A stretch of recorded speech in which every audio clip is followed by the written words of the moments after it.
नमस्कार. पाहूया आजच्या दिवसातील काही ठळक घडामोडी आपल्या शिवराज न्यूज या चॅनलवरती. पाहूया या बातमीचा सविस्तर वृत्तांत. शीघ्रकवी व साहित्यिक बाळासाहेब शंकर मोहिते मामा यांना राजर्षी शाहू छत्रपती प्रेरणा पुरस्काराने सन्मानित.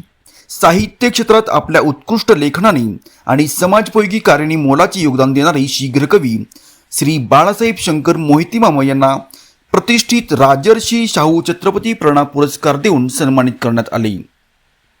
यावेळी शांतिदूत परिवार, doctor Suresh Rathod foundation, circuit bench foundation संचलित इंडिया पोलीस मित्र भारत आणि विशेष कार्यकारी अधिकारी न्याय हक्क जनजागृती फेडरेशन यांच्या संयुक्त विद्यमाने या पुरस्काराचे आयोजन करण्यात आले होते. बाळासाहेब मोहिते यांनी आपल्या कार्यक्षेत्रात उल्लेखनीय, प्रेरणादायी आणि अविरत सेवा केली. त्यांच्या या समर्पणाची, नेतृत्व गुणाची आणि सामाजिक बांधिलकीची दखल घेऊन त्यांची या पुरस्काराची निवड करण्यात आली होती. या पुरस्कारामुळे त्यांचे सर्व स्तरातून कौतुक होत आहे. त्यांच्या हितचिंतकाकडून आनंद व्यक्त करण्यात येत असून विविध क्षेत्रातील मान्यवरांनी त्यांच्यावर अभिनंदनाचा वर्षाव केला आहे.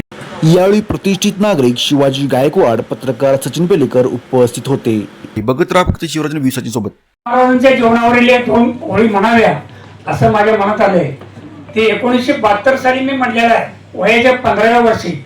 आज माझं वय 70 आहे. 1956चा माझा जन्म आहे आणि 1972च्या दुष्काळात इचलकरंजीचे शाहीर राजाराम जगताप हे दुष्काळावरून काव्य करत होते, शायरी करत होते. त्यावेळी मी बालपणी हे काव्य केलेलं शाहू महाराजांच्या वरनं ते आज मी तुम्हाला म्हणून दाखवतो. ते माझ्या अजून स्मरणात आहे.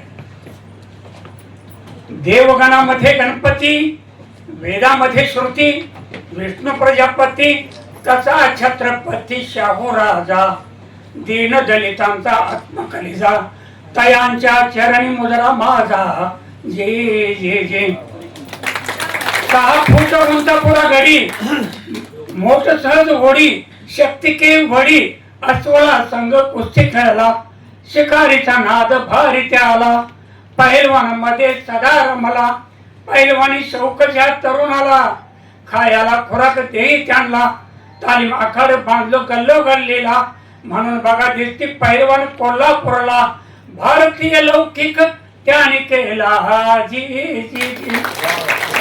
वंशज तारा राणीचा, रणरागिणीचा, सिंहाचा बछडा, अंगी असे मर्द मराठी बाणा, कोल्हापूरचा महाराणा बाळासाहेब मोहिते करीत कावना. धन्यवाद मोहिते मामा. खरंच आपली अजूनही स्मृती अगदी खूप जागृत आहे. आज वयाच्या 15व्या